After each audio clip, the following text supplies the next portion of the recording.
Namaste. Welcome, beautiful souls, to my Saturday tarot chat. I have lots on the menu for today. So let me just begin with sharing with you what my plan is for today. I'm going to start with reading from Melmoline's book regarding the Lover's card. I want to tune into the energy of Gemini, and I would like to draw another card from this beautiful deck that I shared with you last week. Let me get the box for you. Sorry, many directions here. Sacred Union Oracle.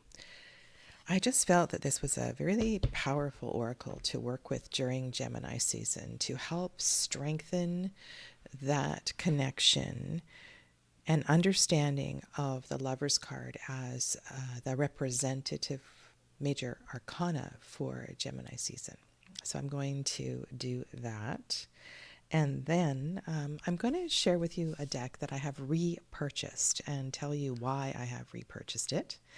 And then I'm going to respond to a hashtag that has been circulating.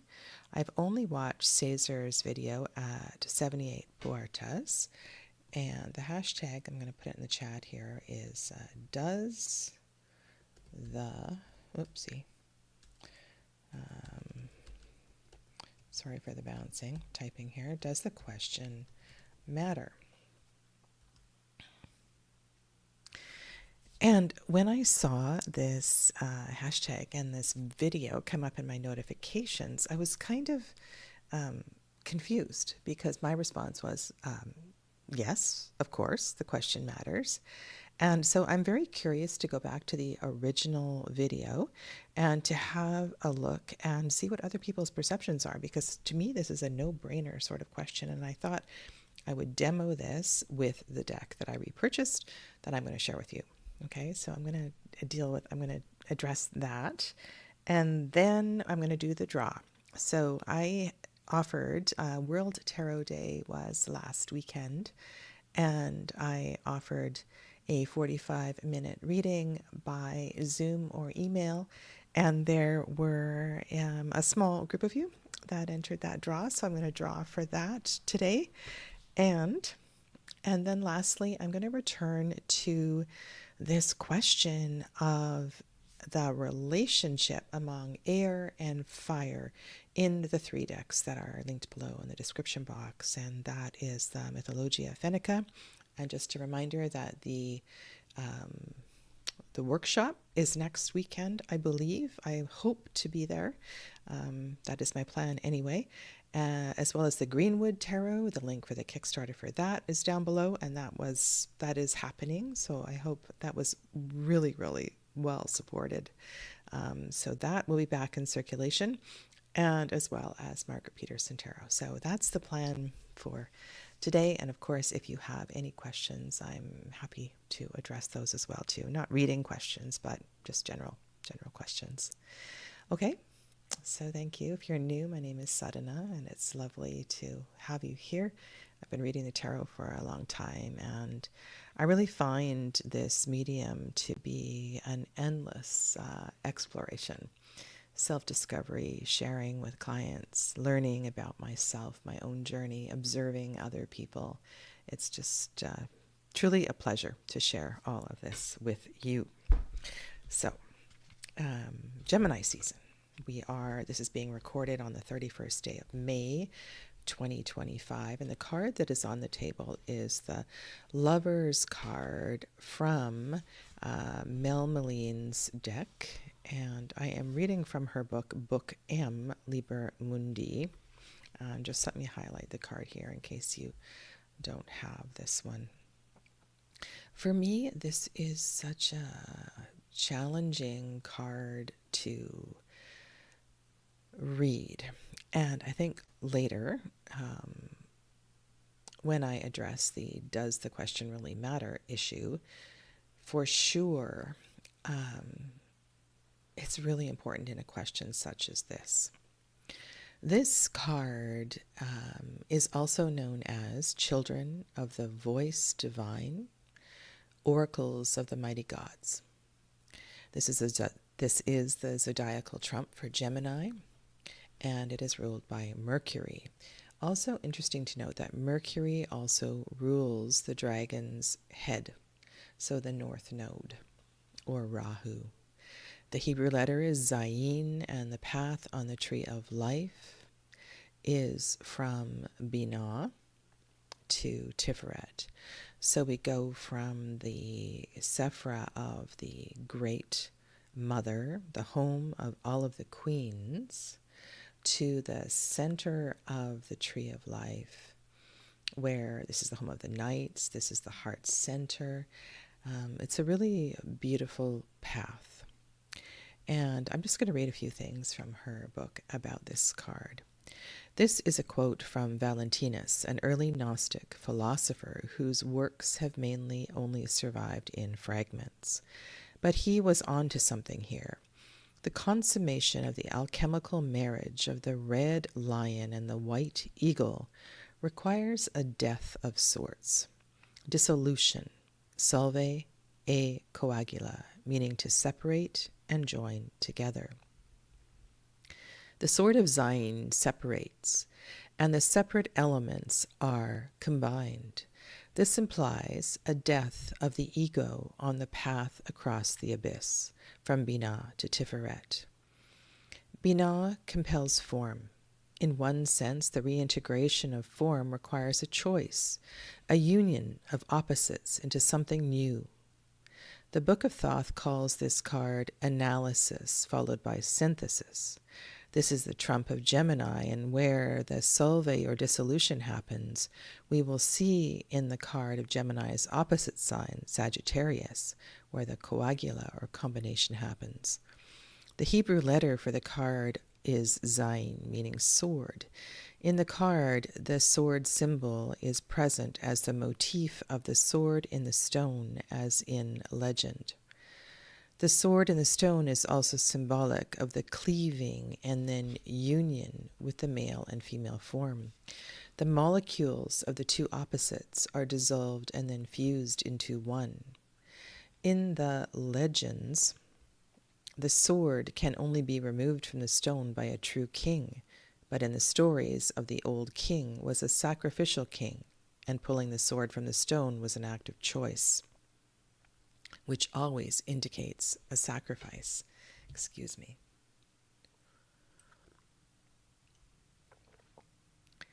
As when one opens a door, another one closes. The sun's solar shape and moon's crescent shape unite in the sword hilt and handle in silver and gold for the male and female, the emperor and the empress. The figures in the card represent the emperor as the red lion and the empress as the white eagle, sharing a tantric kiss with their lower halves transformed per their animal nature. The woman is white eagle on her lower half, while the man is red lion on his lower half. This is the red and the white tincture, or the sword and the grail.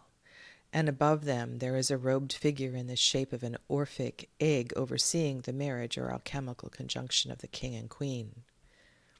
And all of this is so fascinating because I've done a lot of different studies in different disciplines. And when I think of the path, I'm not going to go on. This is a much deeper study for another day or another chapter, but the path culminates at Tiferet, at the heart center, which, we often think this must be connected with the Suit of Cups and the element of water, but it's not. It's the element of air, and it is the union of the fire and the water that heals in this place known as the heart center or the Anahat chakra.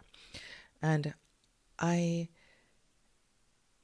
find that one of the confusions with the Lover's card is that it is so layered and so complex, and yet it also is a mirror. It is a higher reflection of the emotional and relational experience that happens in the Swadhisthana chakra, or the sacral chakra, both being on the central pillar in the tree of life, and of course connected through Sushumna Nadi in the chakra system.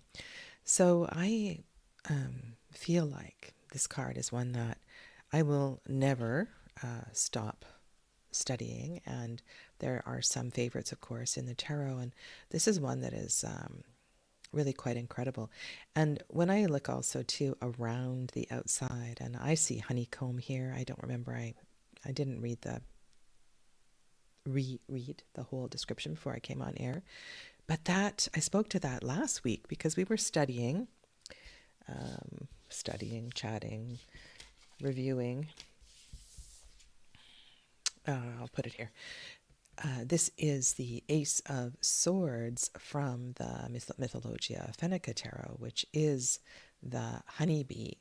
And I was talking about a story of my yoga teacher, probably my first most impactful influence in the yoga tradition, and about her healing and connection with the honeybees, and how it was the honeybees that brought her to her ability to conceive and her ability, her finding of her lifelong partner. So I don't know, I'm just rambling here, but I find it also amazing. Hello, Dee. Welcome. All right, so I am going to draw a card from here just to expand on this. And again, this is a Lisa de Saint Croix deck, and it's called Sacred Union Oracle. That noise you just heard was the magnetic closure. It's a lovely, lovely box and presentation of a deck. Okay, so we were just talking about Thoth. So this card is Thoth and Seshat. We are companions. Let me put this on the screen. I'll read this on the screen and then I'll turn it over. We are companions, father and daughter, inscribers of knowledge, weavers of spells. Creators of science and magic, we awaken the meeting of minds through shared ideas, enchanting and wise.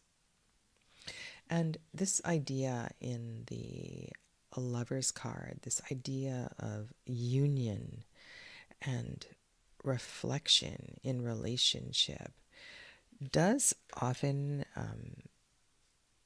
I would say, often appear in our closest and most powerful relationship, and it may not necessarily be our most intimate relationship, if that makes sense. And so here in this card, we see the power of this relationship between two, let's call them family members, who inspire, and I can feel almost like a flow of energy from one to the other. And part of this quandary and this association of the majors and the minors into the decans of the zodiac also presents challenges often with the associated minor arcana, which is swords in this case. And then how appropriate, of course, the Lover's card, the Zayin means sword. So there's lots of intersections here. And if you've never done this kind of study, I really encourage it. It's fascinating. Okay. So, next.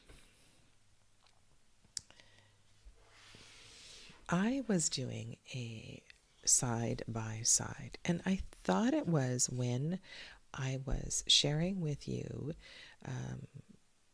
the Morgan Greer Tarot. I have had the Morgan Greer in a tin for some time, and I sourced out and finally got the larger cards because I wanted the larger cards for the Morgan Greer. And I thought maybe it was that tarot, but I'm not sure. And as I was looking through it, I was really missing a deck that I passed on some time ago. And so the deck that I repurchased this month was the Anna K Tarot. I have never had the mass market deck. I just love the self-published version, and I'm going to share that with you. I'll just turn my chair and put these cards on the camera. And when I got this in the mail, and it's a relatively inexpensive deck for an indie deck, and one that, you know, I have to pay postage from the EU for. But I don't know why I passed this on. I mean, there's some cards that are a little difficult, but it really is a remarkable deck. And so let me just do this, and I'll turn my chair.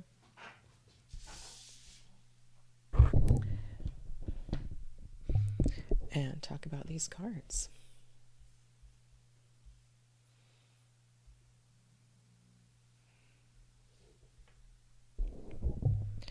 It may be the faces, and those of you that work with the Tarot of Marseille are used to all kinds of challenging faces. Some of them are softer and more friendly. And in this deck, what I see is a lot of it's not clear whether a lot of the cards are masculine or feminine. It's like there's so many androgynous figures in this deck. It's really kind of something. But the colors are beautiful. The yellows, there's so much lovely yellow in this deck. It's one of the colors that I remember fondly. And the way that it's smaller cards, it has these lovely frames. Like her, I don't think it does, like in her Lenormand deck, the art spills over the borders. I don't think it does that in this one. But I was so happy to reopen this. This Temperance card is just this beautiful, idyllic place where I think one realizes and understands what temperance means. I saw a Facebook post earlier today, and it said something about, yeah, I'm just going to skip through the midlife crisis and I'm going to go out into the garden. And it had all these, or I'm going to, go out into the garden and bake bread and do all kinds of wonderful things. So really happy to have this deck back again. And I think it invites questions that perhaps I was, we all go through different phases and stages this is the Eight of Swords with the mirror reflection, in our tarot reading and our tarot studies. And maybe I wasn't, maybe I didn't appreciate this deck enough. And there are some very specific associations that you see with this card, and I know other deck creators do that as well too, and that's one reason. I mean, I like decks that are one of the ones that we're studying, the Anna K Tarot, you can go in lots of different not Anna K, sorry, the Margaret Peterson. You can go in lots of different directions with the cards. And when an artist is very specific about the meaning of a card, it can be really, really challenging. Always like this one. So so the Anna K Tarot is back. It is back. And in this lovely, lovely form.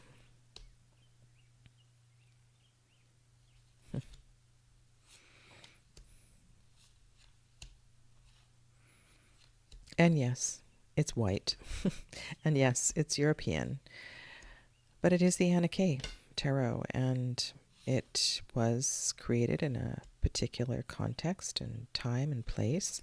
Another thing about this deck is that the aces and the pages look very similar, so that might stump you up. Let me go to the chat.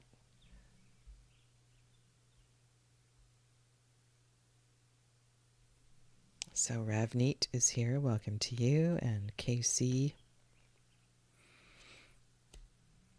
All right, so this Queen of Cups is just powerful.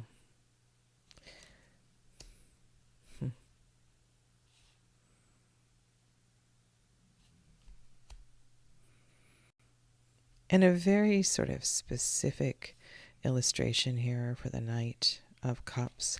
I always thought this Ten of Wands was very well done.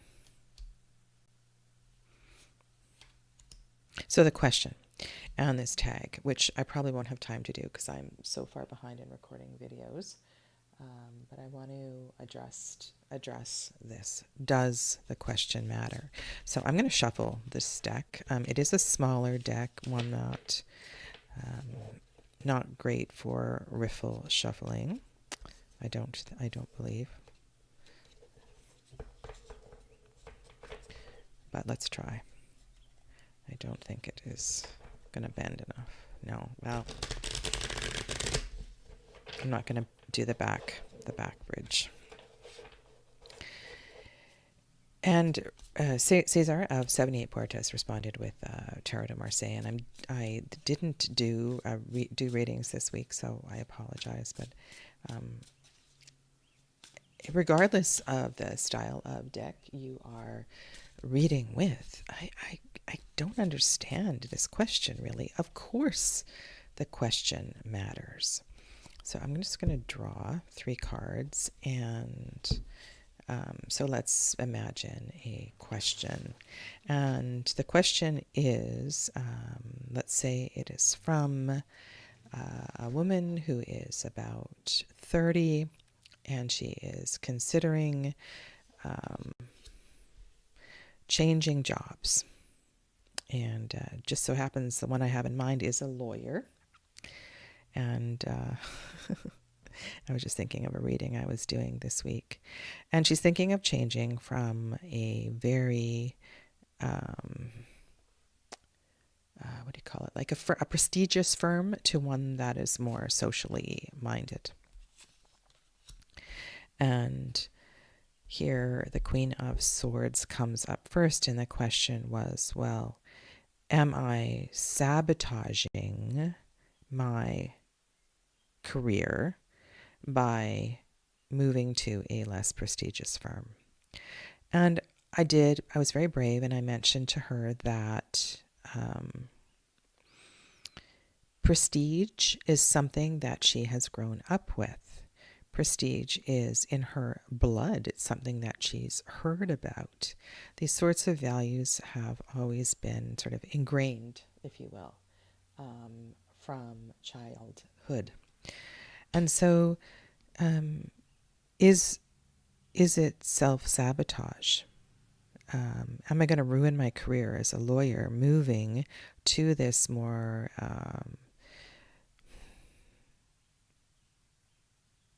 in her eyes, lesser firm, but one that does more public service? So the sun, and she is forward-facing. She's very direct. She's looking straight at us, and the sun kind of illuminates the energy around her. But there's this great darkness on her left side, on her intuitive side. And it feels like on her left side, there is dark and deceptive kinds of questions.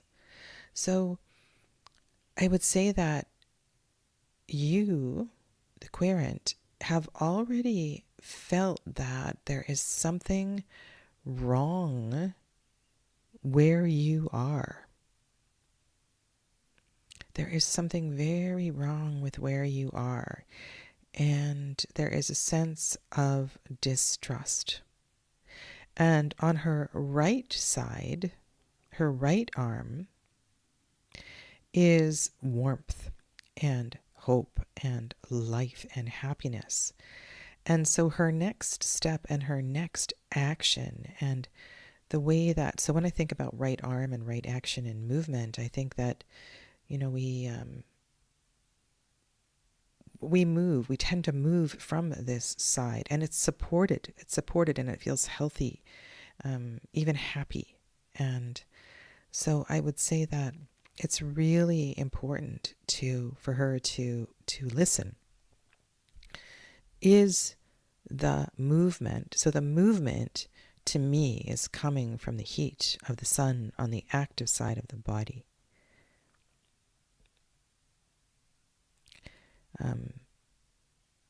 So I would say no.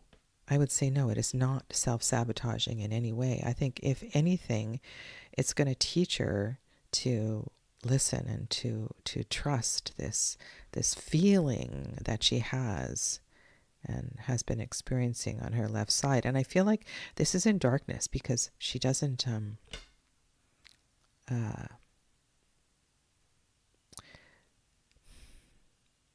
she doesn't want to see the negative side of the prestigious firm. She's not even looking at it, but she feels it, if that makes sense. She's not looking at it. She's not facing it, but she knows it's there.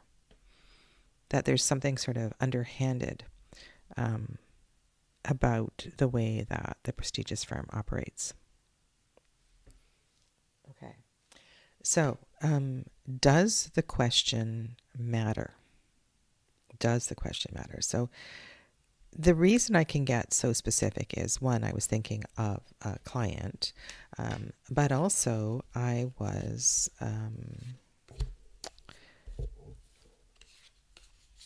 I'm able to narrow in and focus on what's going on in the reading. I was at a wedding last night, and I'm thinking about somebody that okay, I'm going to go with somebody very random I'm thinking about that I met there, and it was, no, just a second, I need to focus here. I'm going to focus on a question. Okay, this is a love question, and it was an observation. And one of the things that I observed was both of the parents of the bride and the groom spoke, and they got up in turn. I've never seen this at a wedding before. I've only seen friends do toasts to the bride and the groom. And both of the mothers were really powerful and articulate and funny, and yet they passed the microphone over to their quieter, less confident husbands and made space for this. It was such an interesting, I just love observing people. So my question here is, does this have something to do with the secret of marriage, or maybe about the success of the couple that got married last night? It's like, I know that I am, well, let's just say, what is the secret to a long relationship, a long marriage? Wow. Okay, so this knight is defending something. Looks like he has defended something. It almost looks like he's coming from the war. The sword, odd that we were just talking about that, and Gemini is a mutable sign, and this feels very present to the current zodiacal energy. That there will always be challenges. There will always be things one has to defend, and truths and principles. And, sometimes we might not see it clearly. But remember I was talking about the Suit of Swords and it's the element of air and its association with the heart, and this ability to kind of feel into, maybe it's about this development of heart and mind, the clearing of the path between heart and mind. High Priestess on one side and the Magician on the other, whose backs, interesting, are to this warrior.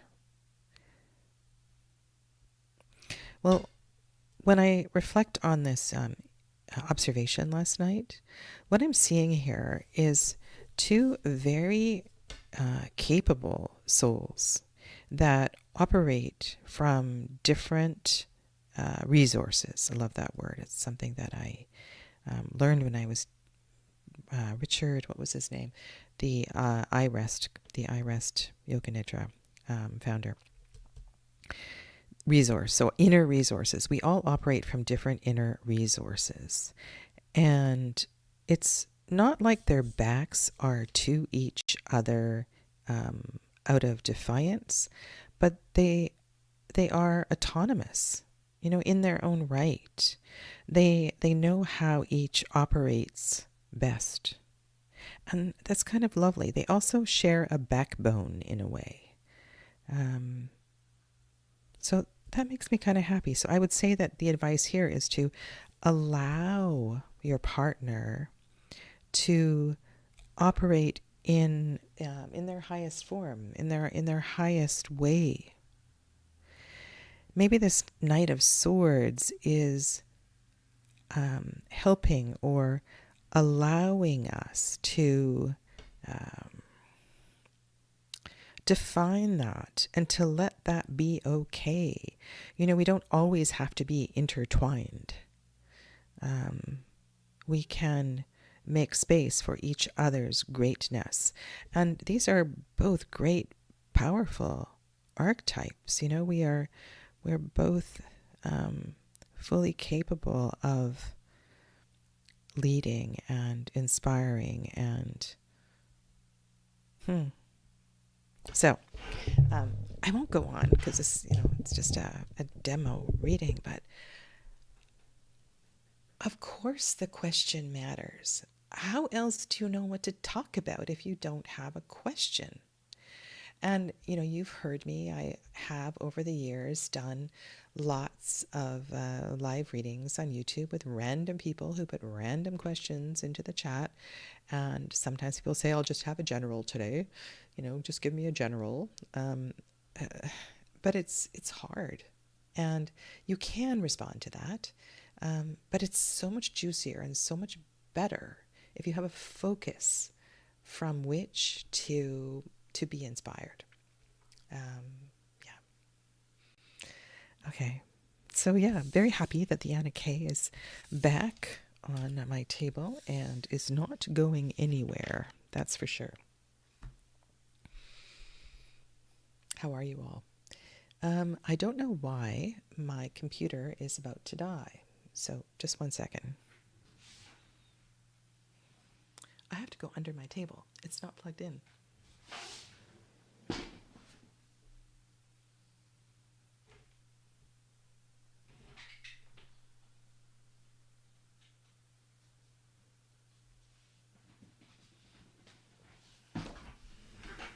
Oh my goodness. There we go. Don't know what you saw there, but anyway.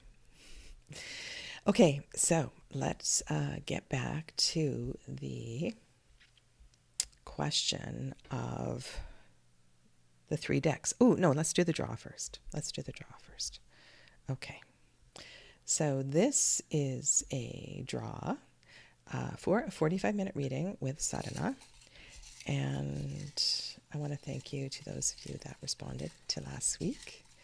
And what I would like you to do is to send me an email to info@integrativehealingwithsadhana.com. Or you can go to the contact me page on my website and let me know whether you would like to have a email reading or a Zoom meeting, and you can start to put your question into the chat. Okay. Now, I believe this is Crystal. So the winner of the reading is Rose Garden Enlightenment. So congratulations to you. Thank you, Dee. Okay. All right. Let's get to the cards. Congratulations.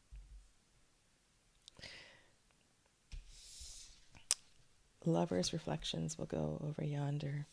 So last week we looked at the honeybee, and these are the cards from. I'm really finding something powerful here. You know what? I should put the name of the winner. I will put it later down below. Rose Garden Enlightenment. I'm just going to put that here in the chat.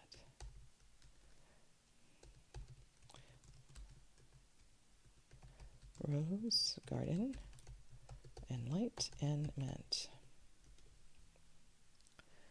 Okay, there we go.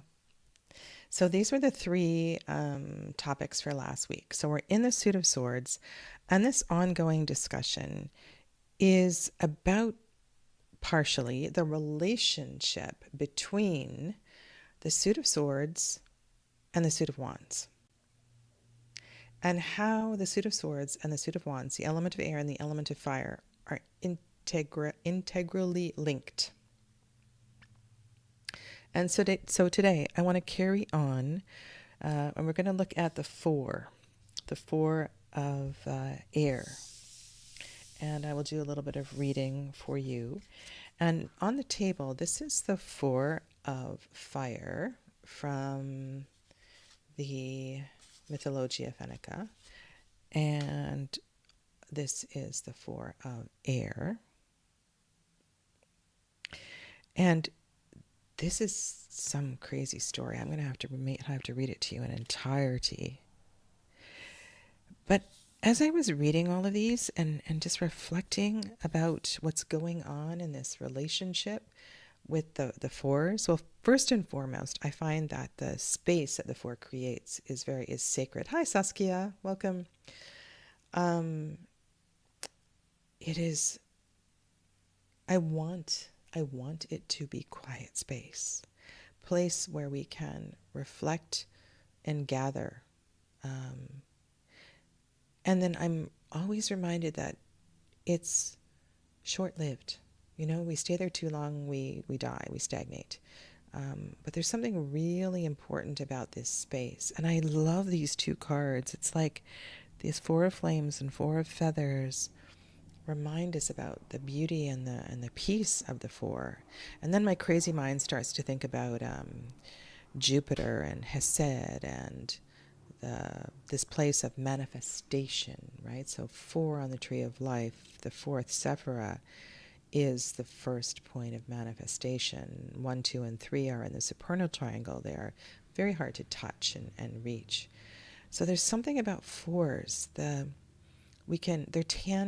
tangible, and yet they are the first place that we touch away from the supernal 3. So I think the sacredness there is really important. Anyway, I digress, but I want to be aware of that. So can I go to this card? I want to start with this one, and I'll zoom in for you. This is quite I wonder if I can just paraphrase this. Maybe I'll just read the end of the description.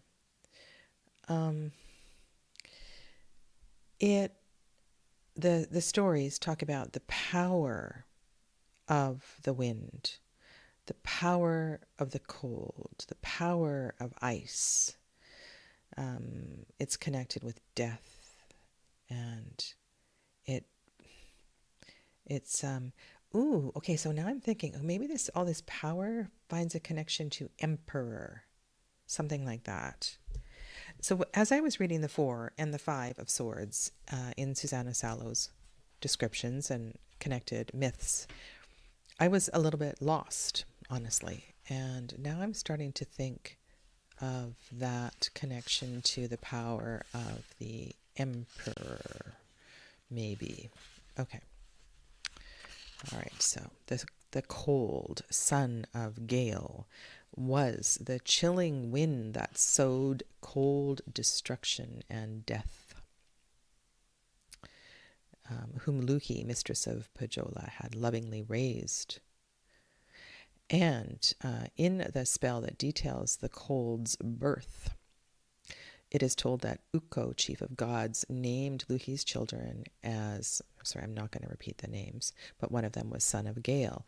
And in the end, they almost froze even the mightiest of gods himself. Louhi keeps the cold and its brother in the stone hill of Pohjola, from whence she releases them for the scourge of mankind.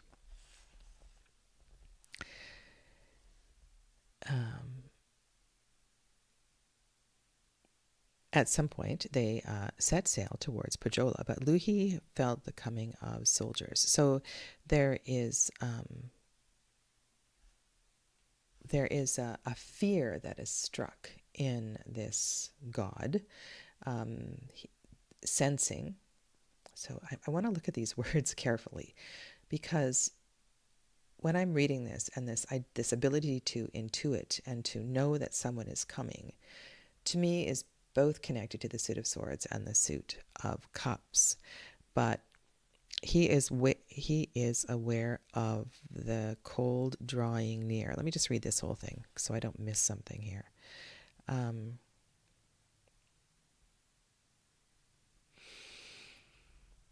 Sorry, people. When Lemminkainen killed the master of Pohjola at the feast of Paivola, he fled to an island where he spent 3 summers. The soldiers of Pohjola ransacked the home of Lemminkainen's mother while looking for him, and the mother fled to the woods where Lemminkainen later found her.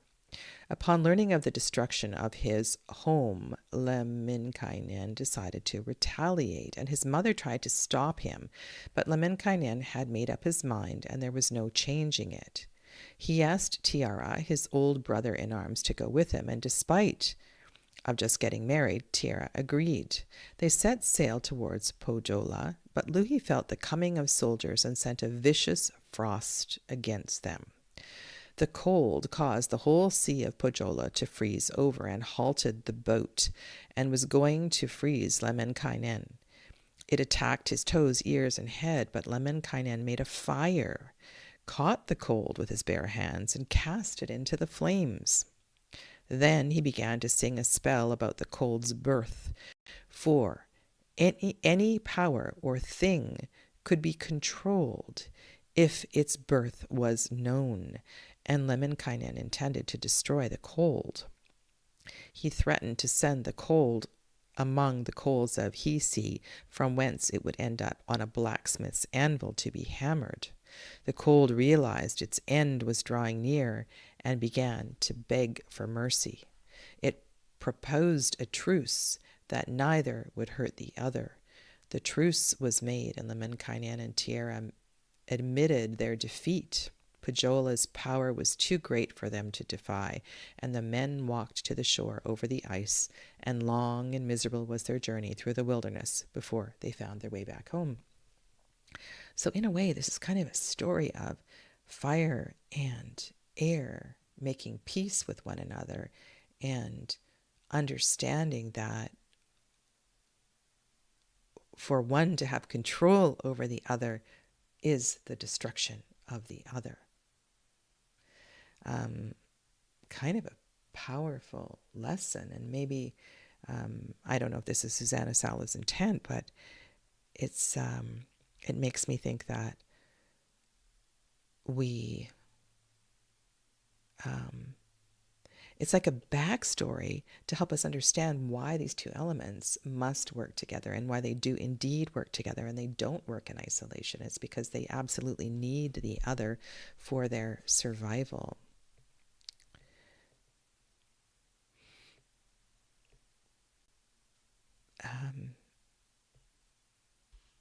Yeah. So they agree not to hurt each other.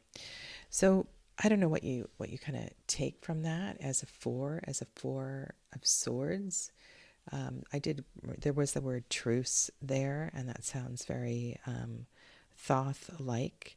But this idea of peace and respecting, shall we say, the power of another may have something to do with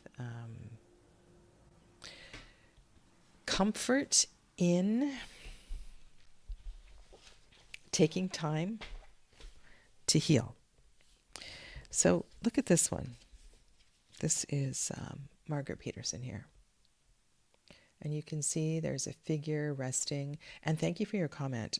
One of you last week talked about the water that you see in the background of these cards. And I completely agree with you. There's this, it's like we see water and lunar energy and air and feathers. And this whole suit is a lovely combination of all of these elements.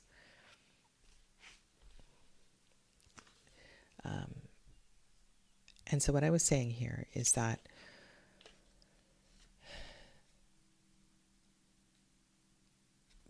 because of the other, we are able to find and to make peace within ourselves. And without the challenge of the other, we wouldn't know the peace. Something like that. And I was also thinking as I was reading this story that it sounded more like the conflict of a 5 of feathers, but we'll get to the 5 of feathers in a sec. The 5 of air in that suit in a moment. So the 4 of feathers, as described by Margaret Peterson, is withdrawal, safety, and rest, entering a peaceful space. So indeed, that is what became of this war between air, the anthropomorphic air and fire in the story in the Mythologia Fennica. No questions, no answers. Confused thoughts settle down and space is created. So when we're thinking about this suit of air, we need to allow for differences. We need to allow for other strengths to shine. Interesting. And what I was observing yesterday between the wives and husbands at the speech at the wedding. Observe the flow of your breath through your nostrils. Cool air breathing in, warm air, breath breathing out. Even, soft, and deep breathing. Look towards the inside. Your mind rests in itself. By stilling your thoughts, a new order arises. So there's a bit of a process here. And if you think also too about the preceding card and maybe guilt or loss or some sort of anguish that arises in the 3 of Swords. You know, when you look at the stages of guilt, one of them is anger, right? I feel like there's some important connection here. And anger, of course, would be associated with fire, not air. And yet it is somehow vanquished in the space of the heart, or calmed at least in the space of the heart. When you feel confused about some disassociated interpretation of a card, I find that more often than not, you can find your way back, calm yourself down and go, okay, this is why this story is being shared here.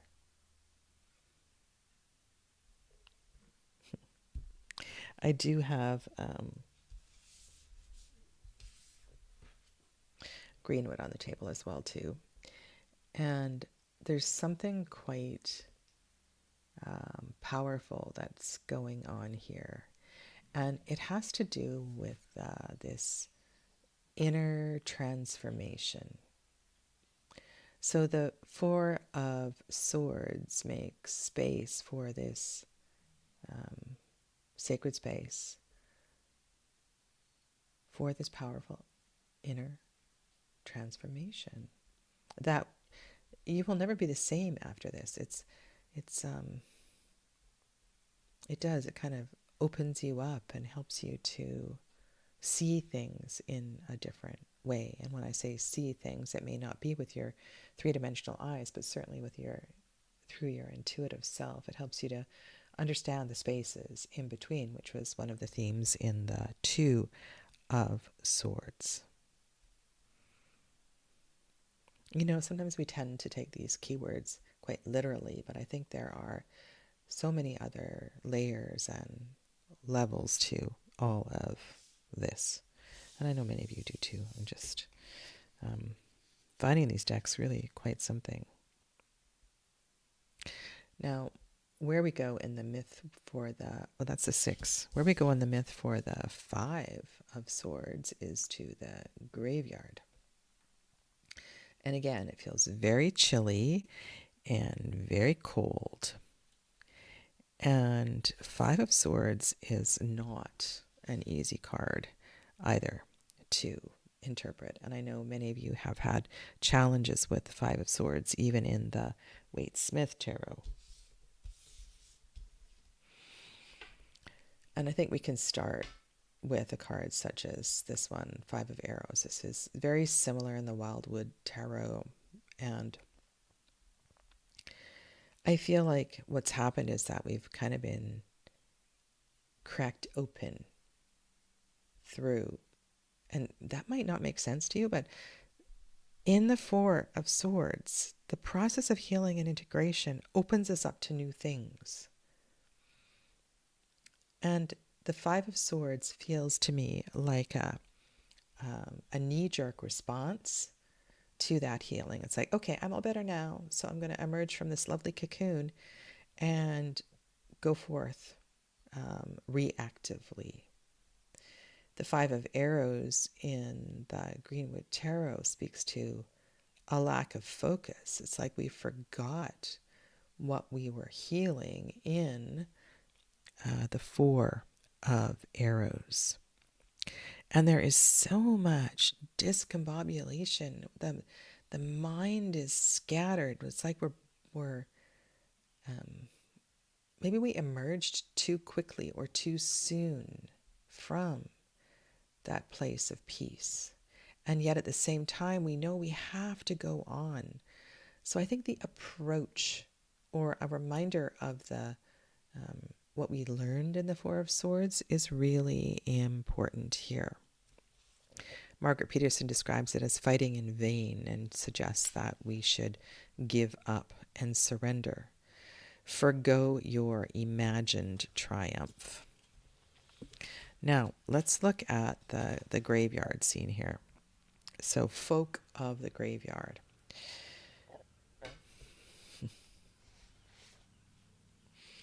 Love me a good ghost story on a rainy spring day. Okay. One of the words here, keywords, is clinging to the past. Concern, worry, accepting the past, broken heart. So there's definitely a theme, a connection between the 3 of Swords, the 4 of Swords, the 5 of Swords. The graveyard belonged to the dead. They could call out or appear to the liver passer-bys, and sometimes they hold their own masses at midnight when the light of candles and shadowy figures could be seen through the church windows. It was unwise to go in, for the dead might have killed the intruder. It was believed that the first person to be buried to a graveyard would become its haltia, its eternal keeper. Kalma was the invisible power that was associated with death and the dead, and it was in everything that had been in contact with them. It clutched to the boards that the corpse had lain on, to his or her clothes, and to the flowers placed on the grave. People tried to avoid it, for it could also cling on to a human. If some unfortunate soul had taken a candle or some other thing from the graveyard and brought it to his or her home, the folk of the graveyard would also follow and cause all sorts of misery, like pull the blanket off a sleeping offender or throw furniture. So how does this energy connect to something that feels familiar in the 5 of Swords? The folk of the graveyard lingered near the churchyard, but they could travel further. Ghosts, on the other hand, were restless dead who lingered between planes of existence, harboring their personal tragedies. They couldn't release themselves from what had happened, but appeared to people at murder scenes and at their old homes. Ghosts weren't exactly malignant, but mourned the opportunities they had lost. Might be the key here. Yearned justice for themselves, or sighed from pangs of guilt. So in some way, this is a card that perhaps helps us to understand the confusion, the discombobulation of the mind. So we have 5, 6, and 7 of swords in fixed air. This is Aquarius. I'm just mentioning this in case I can weave something in here.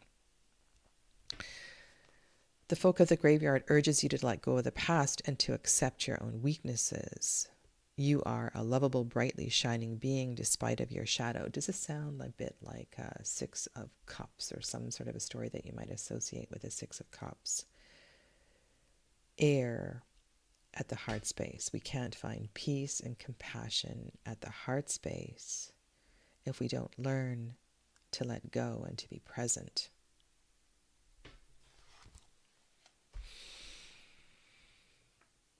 Wow. So it's a bit of a stretch, but there's a focus on this element that is absolutely required here. And I guess what I'm feeling or saying is that the more scattered this energy is, the more destructive it is. The more we move outside of the safety of the box, and the healing that we experienced in the 4 of Swords. And then I'm thinking, all right, so there's a powerful connection here to the 3 of Swords and the loss that may have happened in the 3 of Swords. There's definitely a conversation here between 3, 4, and 5 of Swords. It's like we've taken one step forward, now we take a step back. And we're not quite ready here to go forward, because we know finally in the 6 of Feathers, or the 6 of Air, that we find peace and we find connection and we find a place to go forward. But there's so much trouble and anguish in the 5 of Swords. We're still in confusion about the lesson, what we're supposed to do. And so sometimes we don't always respond appropriately. I'm just having all these 5 of Swords cards flash through my mind. We don't see the big picture. Now, if you sort of synthesize all of this, all 5s are very far away from Ace or 10. They are in the deep middle, the muck of the suit. And all 5s, I feel, take us through a window. They take us through an awakening, an opening. At one point I described it, I saw the 5s as a suspension bridge between the Ace and the 4 and the 6 and the 10. And it's like this place where it takes a great deal of courage to go forward. Some of us live in great fear of crossing suspension bridges, going through vortexes of one kind or another. So, and maybe that has to do also with fear of ghosts and graveyards and things. You might find an association there.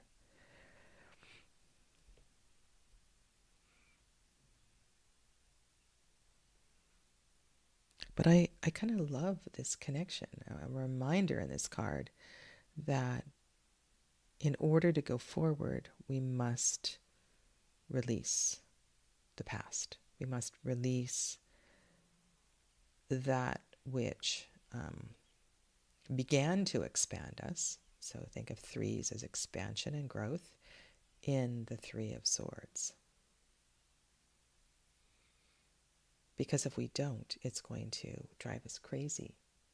It's going to cause all of this unrest in the mind.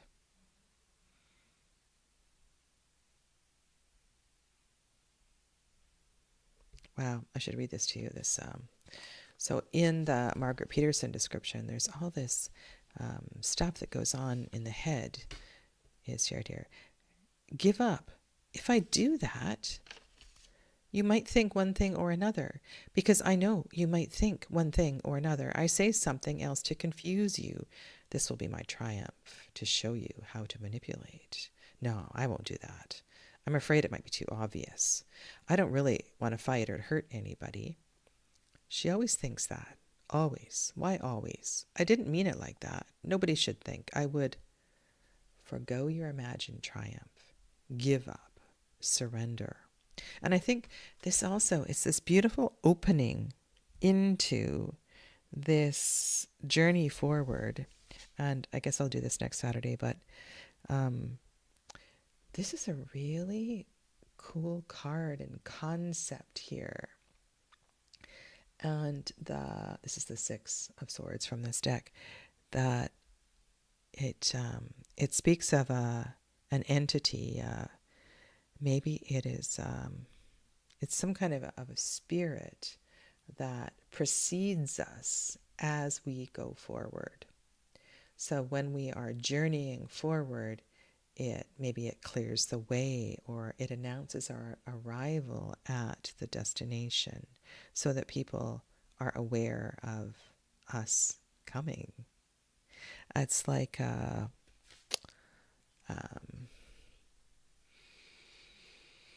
it's a really interesting concept.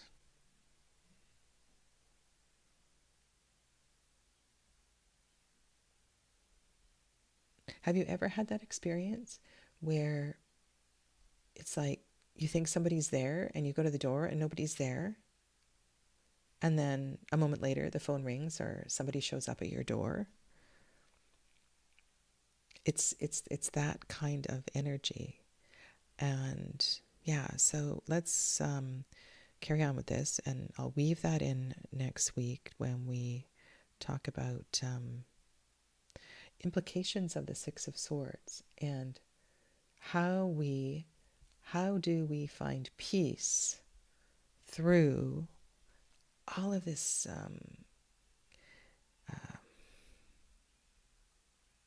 wanting to cling,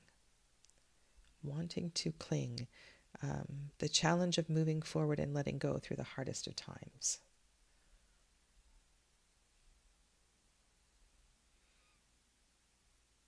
Maybe this is about, we let a piece of ourselves go forward.